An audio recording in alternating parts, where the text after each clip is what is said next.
жоқ, олар маман болып жұмысқа әлі ене алмай отыр. Сондықтан бізге дайын Европа елінен, Америка елінен мамандар алып келсек, біздің өндірісімізді, бизнес саламызды көтеруге үлкен үлес қосушы еді.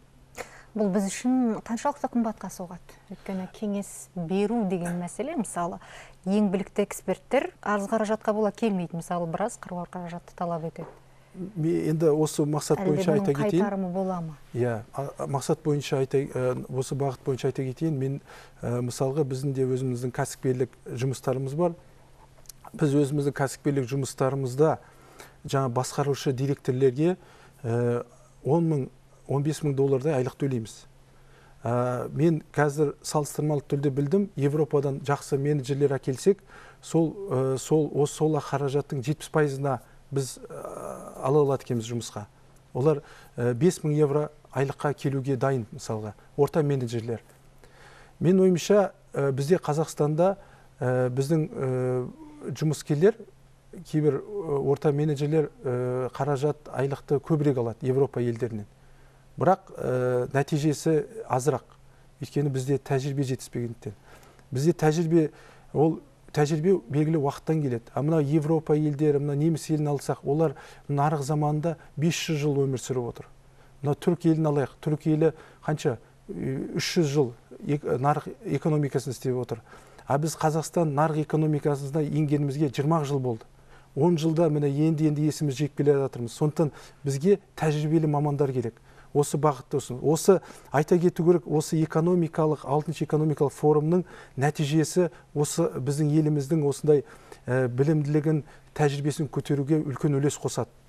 Соның бірі осы біздің істеп жатқан істеріміз.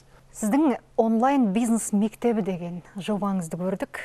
Онда сіз қалай баю керек, қалай қаражат табу керек деген сұраққа жауап бересіз, және бұл сабақты мемлекеттік тілде өзіңіз интернет желісінде өткізесіз. Жалпы тыңдаушылар, ақыл кеңесіңізге құлақ асушылар бар ма? Көп пе және олардың қатары? Мысалға, осы бойынша мен айта кетейін. Бірінші, біз бұны жасаған себебіміз, біз былай айтуға зерттеу жүргіздік. Маркетинг дейміз, маркетинг жүргіздік. Бізге қандай консалтингтік, кеңес беруші орындар керек деп. Сонда біз зерттей отырып, ағылшын тілін, орыс тілін, испан, қытай тілдерін бәрін зерттеген кезде интернет жүйесінде ол тілдерде осындай бизнес үйрету лекциялары, айтқанда дәрістері өте көп. Ал қазақ тілін қарап едік, қазақ тілінде ешқандай жоқ интернет жүйесінде. Ал біздің қазақ жастар өсіп келе жатқан, олар бәрі қазақ тілді. Оларға біз былай айтқан кезде білім беретін орталық ашуымыз керек қой. Сондықтан біз өзіміз бірігіп, кәсіпкерлер бірге отырып, осы жобаны алдымызға мақсат қойып, осыны бастадық. Негізі, ол жерде мен өзім жалғыз шыққанмен, біздің өте көп кәсіпкерлермен бірге жұмыс істейміз. 100 шақты кәсіпкер орта шағын кәсіпкерлікте істеп жатқан. Солардың қолдауымен осы бағытты біз аштық. Біз бұл бағытты ары қарай жалғастыру ойымыз бар. Бұны. Өйткені біз үйретуіміз керек. Ең бір американдық Роберт Кийосаки деген осындай бизнес дәрісін жүргізетін бір үлкен кәсіпкер бар. Сол кісі айтады, егер дейді, аш адамға дейді, балық берсең дейді, бір балық, ол бір күнге өмір сүреді дейді. Ал ол балықты қалай ұстауды үйретсең дейді, ол өмір бақи тойып өмір сүреді дейді. Сол сияқты біздің мақсатымыз осы бизнесті үйретіп, қалай кәсіпкерлікпен айналысу жолын үйретсек деп отырмыз жастарға.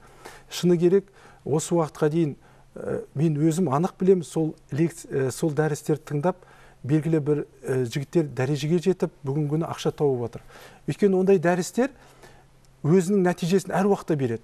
Өйткені біреусіне мысалға белгілі бір айтылған мәселе ұнайды, біреусіне жаңа бизнесті қалай құру, біреусіне ынта беру мәселесі ұнайды. Солай ол өзінің біздің елімізге ол пайдасын әкелетін шара. Осындай шараларды біз жасауымыз керек. Ол мен ғана емес, оны бар кәсіпкерлер жасау керек. Сонда біздің еліміз көтеріледі. Мысалға айта кетейік, егер көршің бай болса қуану керек, дұрыс па?